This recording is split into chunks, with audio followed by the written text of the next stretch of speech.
Hi. Before I begin, I should say something first. I just want to remind all of you that I'm using simple material descriptions to describe what's going on. I have to convert what I see into words. And there's a lot I see that doesn't seem to have words for. So I just end up using words that just describe or closely resemble what I'm seeing. Which, by the way, are all coming from deep within my consciousness. And obviously, since I can't fit the universe into the screen, I have to miniaturize and simplify. I just wish that you are able to look past my deficiencies and see the message I am trying to convey. Anyway, let's get started. In part 1 of How the Universe Started, the Birth of God, we ended with God still creating the universe, which is really made up of galaxies. God decided that the best way to expand the universe, or the first galaxy that he is on, is by creating galaxies inside of galaxies. Before I explain this part, I need to go back and explain how the layers inside of God's first galaxy came to be, and why the void energy doesn't swallow the galaxy. Remember to keep in mind that I'm using descriptions in a material way, so we are able to understand what's going on. Out here, represented with what looks like two serpents, as the yin and yang, are the prime-consciousness and the void energy. Next is empty space. Then this dark area is the void residue. After that is the combination gray matter or trapped consciousness. Then there's empty space again. And finally, the innermost area is God's pure consciousness. Though keep in mind that the void cannot think, it just acts instinctively. This empty space is actually a layer created by the prime-consciousness to fool the void energy. It is like a sac that protects the galaxy inside, that contains the freed consciousness.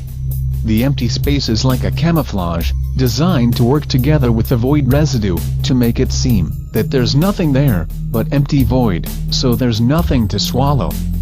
It seems to the void that this is a part of itself, so it doesn't know that the galaxy is there.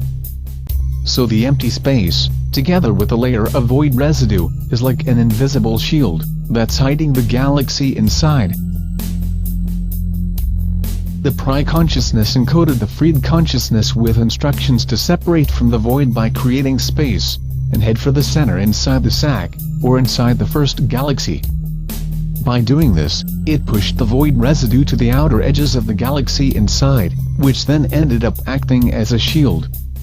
Now, since the consciousness is instructed to go towards the center, it created this gray area layer, here. The trapped consciousness is pushing towards the center, while the void residue is being pushed away. As mentioned in part 1, so as it is the nature of the prime-consciousness to save the swallowed pieces of itself, it is also in God's nature to save the trapped consciousness inside the gray matter. That is God's #1 priority. Let me use this illustration to show how the separation of the layers eventually got created. Every time the prime-consciousness swallowed pieces of itself from the void, the pieces look something like this. The consciousness is in the middle, the void residue is at the edge.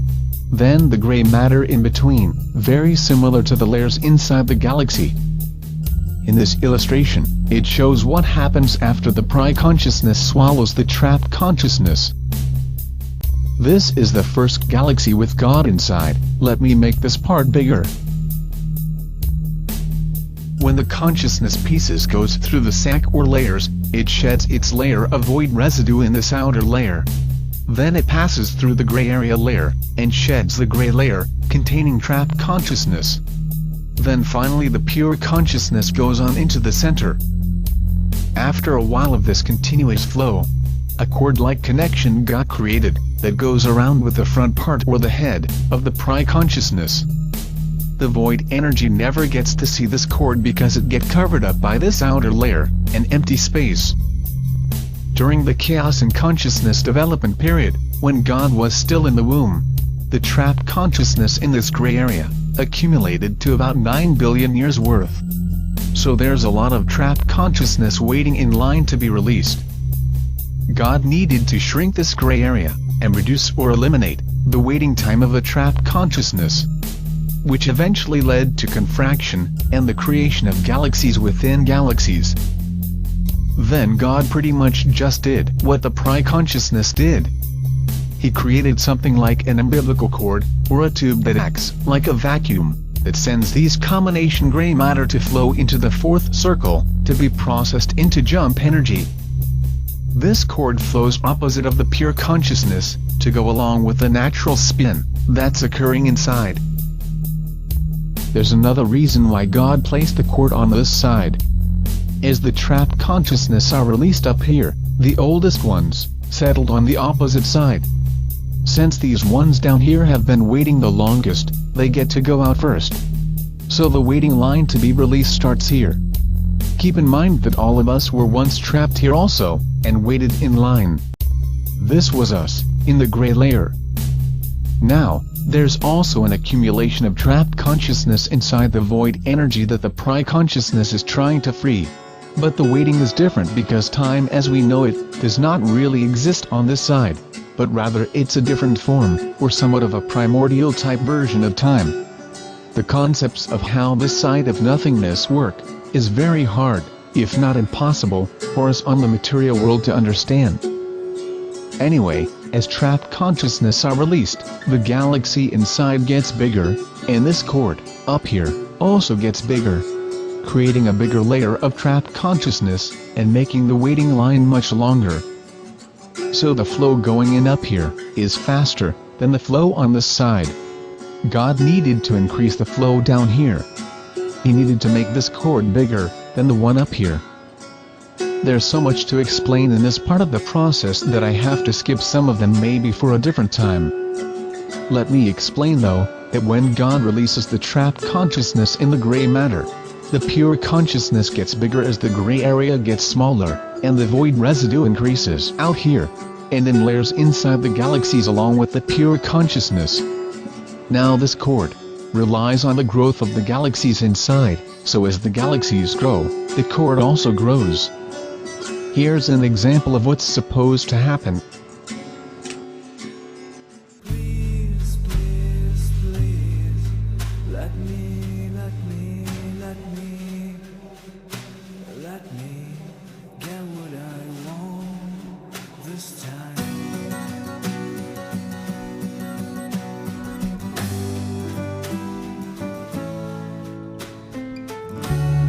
Haven't had a dream in a long time. I see the life I had can make a good man bad. So for once in my life, let me get what I want. Lord knows it will be the first time. Lord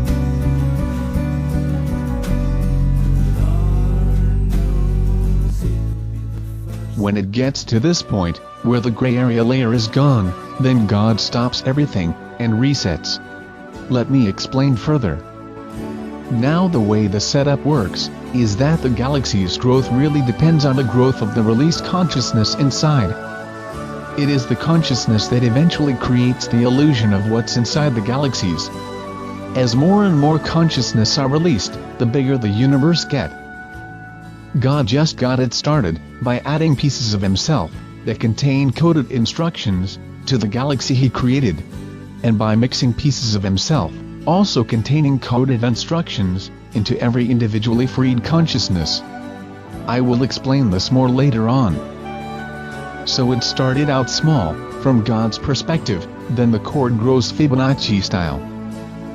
The growth is not just in size but also in the speed of time. Right now, God set up time and fast forward. We just don't know it, or realize it. God's priority right now is to free the trapped consciousness as fast as he can. So currently, the universe grows at Fibonacci speed, and time grows at the same pace. I will explain this more later. This arrangement of growth is only until this gray area layer is gone, in other words, until the waiting time of the trapped consciousness to be released is eliminated.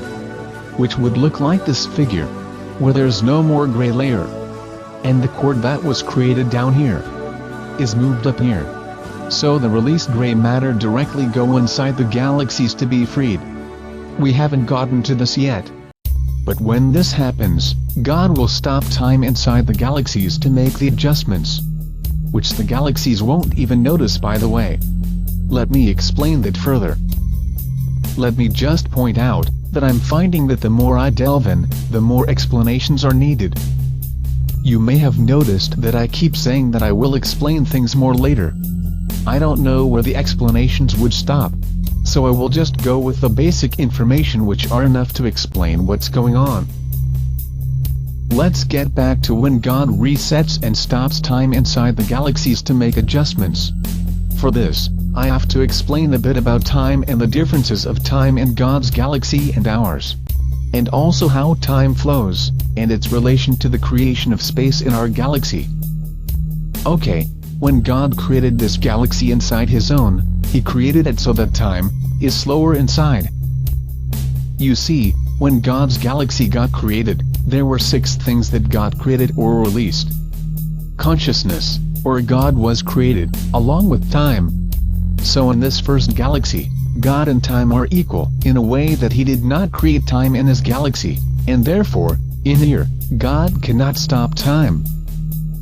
But in the second one that God created inside His own, the time inside is not equal to Him, because He created it. And since He created it, He can slow it down, speed it up, or stop it. Let me explain this a bit further. Since the time inside the first galaxy that God is in, is being pushed in by the pre-consciousness and the void energy, through the spinning they created, if the spinning were to stop, then the pushing of time stops, and the universe and God stops, along with everything inside. It is the spinning that moves everything. What ends up happening is that God's consciousness turns into a consciousness that's unaware. But if time were to stop, we won't even know it. It just happens. We don't foresee this scenario happening though, because the pre-consciousness will continue to move in order to save whatever trapped consciousness is inside the void energy, no matter how small, and that is part of its nature. So, though there was a beginning in time, it does not look like there's going to be an end. Now in God's galaxy, time is not going to stop, but in the ones God created, He can stop time. And the only foreseeable time this will happen, is when the gray area layer in God's galaxy is eliminated, and He resets the universe. And the further explanations I need to make continue, so let me explain this further. Let's use this illustration to show God's galaxy, and the galaxies He created inside our own. In order to create and grow these galaxies inside, the jump is used through the process of contraction. With the creation of every galaxies, jump cords are also created. It is through the jump process that time and space are pushed inside. Both start out being created at the center, but new space is later created at the edges. Each galaxy continuously create new galaxies, and they in turn also continuously create new ones, and so on. Each one branching out just like a tree.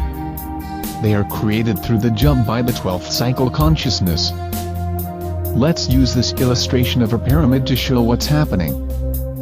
At the top is God's galaxy, then it branches out at the bottom to create the pyramid shape. So we can fit as much as we can on the screen. Let's just say that each of these smaller pyramids contain trillions of galaxies.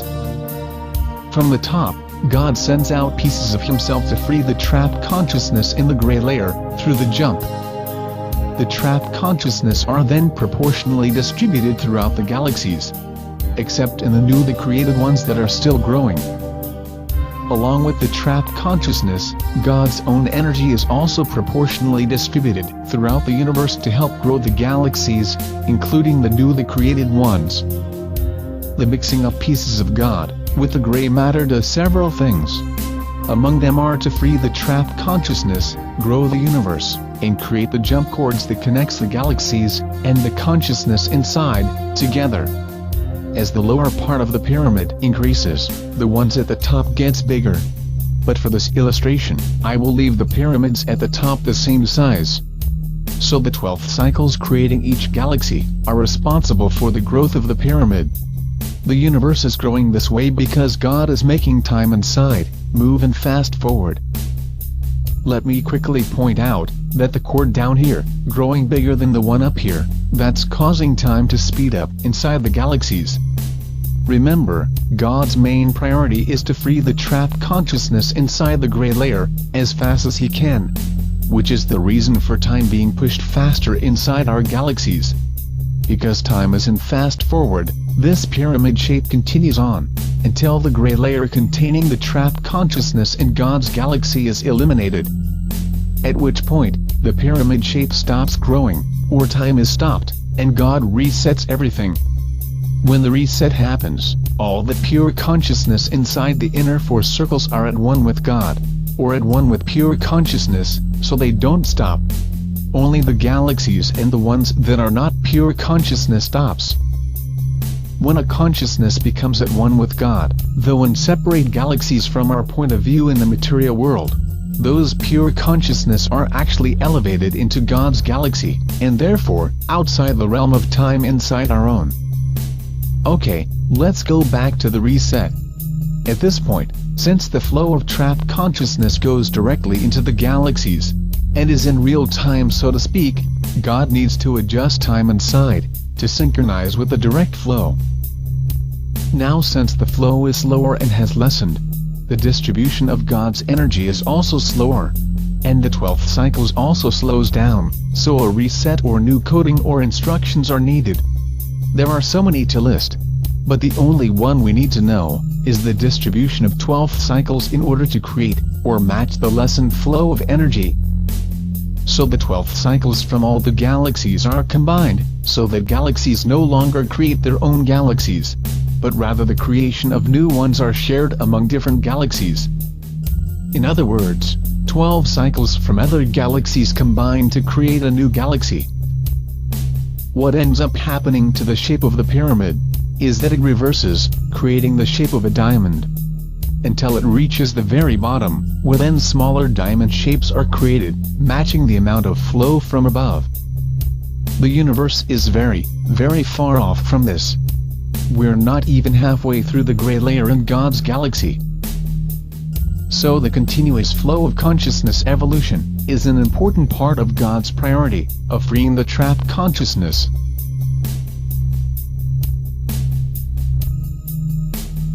I had planned to talk about God's correction program, or as I mentioned in the first video, as the galactic intervention. But before I talk about that, I should first tell you about how the trapped consciousness are freed. For that, we need to go back to the gray section of God's galaxy. When the swallowed pieces comes out of the pri-consciousness, the trapped ones goes in the gray section, and waits in line, while the pure consciousness part goes directly in the white section with God, and in a way, also ends up in line. What happens later is that, these pieces of pure consciousness, are used to free the trapped ones in the gray section. The oldest pieces, here closer to the center, are used first. God sacrifices pieces of himself to free the trapped consciousness. These pieces mix with the trapped ones and goes through the cycles. But they also carry energy that disperses throughout the universe, to help the consciousness grow. This is how they look like, after going through the jump. Notice that it still has a layer of void residue around it. Normally this pure consciousness, the white part, is several times bigger, but the void residue is suppressing its growth. The consciousness gets rid of this residue, by going through the cycles. With each cycle, a layer of residue is shed or removed. With each removal, the consciousness grows. In each galaxy, there are 12 cycle layers. I'm using circles to mark the layers, but the boundaries are actually more warped, like this. But let's use the circles. The inner 4 circles are the pure consciousness. This is where we want to be. The rest of the layers, from 1st to 8th, are material layers. But the higher you get, the less material constraints you have. Matter itself is part void residue. That's why our physical bodies decay. Let me explain this further. Right now, as second cycles, we humans, or our consciousness is in the gray layer. Here's an illustration. We are right here. We are still stuck in the void residue. But we are moving out.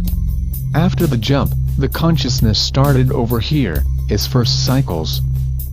While we are still here and trying to free ourselves, God figured that He might as well do something to make our situation more bearable. Instead of just senselessly moving through the void residue, in complete darkness. Also, the consciousness doesn't grow being stuck like this. So God created the material world, and gave us material form, or bodies. But our bodies are temporary because we need to shed them, as we move on to higher cycle areas. And because of this, death is created. God did not want to create death, but it became necessary as a sort of compromise, to free the consciousness from the void residue. So all the negative things you experience, such as pain, fear, the sorrows of life, and death, are all because of the void's attempted hold on our consciousness. All these negative and horrific things we experience and see, are not God's creation. Let me explain. God created instructions, or programs, to create the universe as perfectly as He can, with all the goodness in it. But as these programs go through the jump, and mixes with the void residue, they become corrupted. God even designed the programs to anticipate the corruption the void residue would create, and make the programs adapt, and they do, but some still get corrupted. God just can't change the nature of the void residue. The changes or corruption in the programs are the main reason why the galaxies are slightly different from each other. And the one thing that always stayed the same is death. Oh, let me just mention that most of what was in the previous galaxy are mirrored in the next one, so that there are also planet Earths and the same cities and towns in every galaxy. And since the previous consciousness mixes and adds to the new ones, the same memories are experienced or remembered from time to time. This is why people have thoughts or memories of previous lives. So, we are in the gray area where bad things happen. But as we continue on, we become lighter as we shed the void residue with each cycle, until we become free from it, and move on to become pure consciousness. Now as pure consciousness, there are no negative energies. All the bad things, and all the horrors of the void, does not exist in God's world. But for now, as pure consciousness, since there are still trapped ones that needs to be freed, the pure consciousness still has work. But it's easy work, and created so that it's fun. When the 12th cycles moves on to create a new galaxy, they become the consciousness of that galaxy. It is the consciousness of the inner circles of the galaxy, the 9th, 10th, 11th, and 12th cycles, that does the actual work. Part of cycling is learning about how the universe works, and how to create and maintain it. Time is also different for the pure consciousness, so the work can be over very quickly. It's really more complicated to explain. Let me just say it this way. There's 1% work, and 99% play. Anyway, in God's world, the consciousness can create anything, even negativity. But, why would they? You see, in the gray area, negativity is fear. While in God's world, there is excitement, instead of fear. You can create situations where excitement replaces fear. And fear does not exist at all. Since the consciousness can create anything in God's world, imagine creating and experiencing a series of exciting events, or scenarios, that happen in a span of a year or longer, and it always ends happily. After the experience ends, you can make yourself forget it, and then re-experience it again over and over, as if for the first time. You can create a million other exciting experiences, and do them together with other consciousness. That's what you can do as pure consciousness. Imagine that. Okay, I'm going to talk a little about God's correction program, or the galactic intervention. In my video, Confraction, I talked about how the collective consciousness grows, then loses part of its numbers, or size, with every cycle. In the first cycle, the collective loses 2/3, and in the second cycle, which is the one we are in, the collective loses 1/3. When I say loses part of its numbers, I mean swallowed by the void residue. In my example, I used the Fibonacci series to show how I got the amount of 1/3 losses. But there's also an ancient story that resembles the swallowing of the void, or being cast down in the abyss. The story of the fallen angels, in which 1/3 of the angels, who rebelled against God, were cast down. I see these ancient stories, and myths, as metaphors and symbolisms, and they only relate to us in the second cycle. There are patterns in the stories that show a theme of defiance, and getting cast out, or cast down, because of it. The pattern involves free will, and shows what happens to those that make the right choices, and those that don't. This is part of God's correction program. Another aspect of the 1/3 figure is that it points us to God Himself, as the one talking. Notice that 1/3 is 33.3%. 333 has become a code for God. 100% divided by 3 gets you 3, 33.3%, and 0.1% left over. In the correction program, this 0.1% is the triggering point that activates the program. When it gets to the point where the void residue tries to swallow over 33.3%, the correction program activates, preventing the void from going over that 0.1%. The way to stop the void is by killing off the contaminated bodies to prevent further corruption. Much like cutting out a cancer to prevent it from spreading, God's program will try to limit this as much as possible. Let me explain that the 1/3 figure is for all the consciousness in the galaxy, not just on Earth. To make it simple to explain, let's say there are 1 trillion second cycle consciousness in the galaxy. A third of that is 333 billion. There's only 7 or so billion people on Earth, so the whole population of our planet can be swallowed. I hesitate to use the word competition, because it's a selfish word, but the competition of who gets to continue with the cycle, and who gets swallowed, is not just limited to Earth, but to the whole galaxy. And 1/3 is guaranteed to be swallowed. It is expected that part of the released consciousness are going to be contaminated with the void residue. The contamination is part of the freeing process that cannot be avoided. So it is expected that 1/3 of the second cycles are going to be swallowed. In God's eyes, all consciousness are equal, and He is unable to choose or play favorites on who gets swallowed and who gets to continue with the cycles. So He decided to let the individual consciousness decide for themselves. And God created free will. Through our actions, we decide who gets swallowed and who continues on. You reap what you sow, or the law of karma. Those who decide to do bad deeds are swallowed, and those who decide to do good deeds continue on. Now for this to work, as part of the correction program, it has to be kept secret, and we have to figure it out ourselves. The secrecy is kept only up to a certain point, and is only revealed when God's correction program is activated. But even then, because some are so corrupted that they are unable to see that the secrets are being revealed. And the ones who are enlightened and have opened their eyes are able to see and recognize God's message. Continuing on. The problem with free will is that it gets affected by the void residue. Remember that God's programming becomes corrupted by the void. And since free will is also a program where we get to decide, then it is very vulnerable to corruption.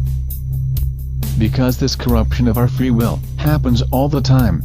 In every galaxy that has been created, its corruption pattern is known and expected.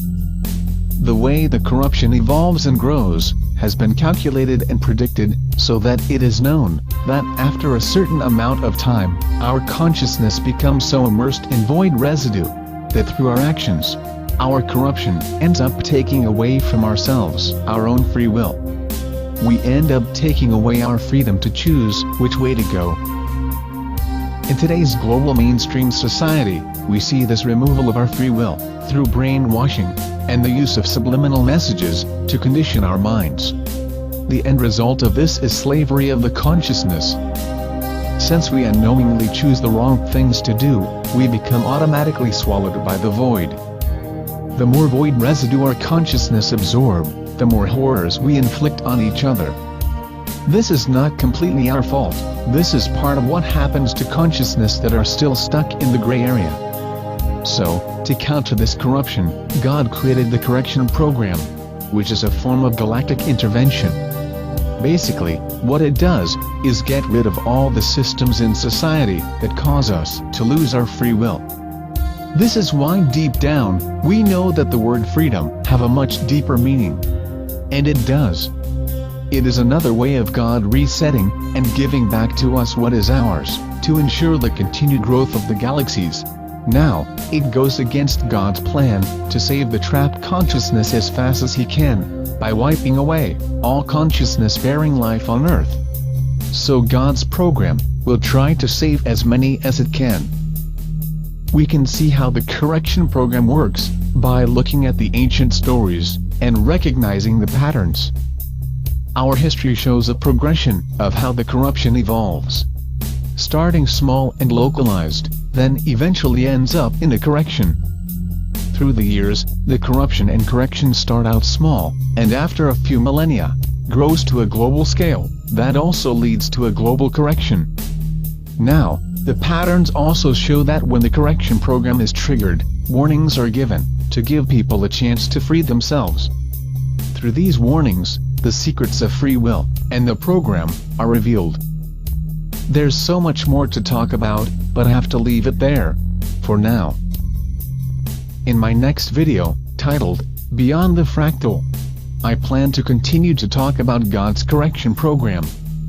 On there, I will also talk about how we become corrupted by the negative residue of the void, and what we can do to try and counter this.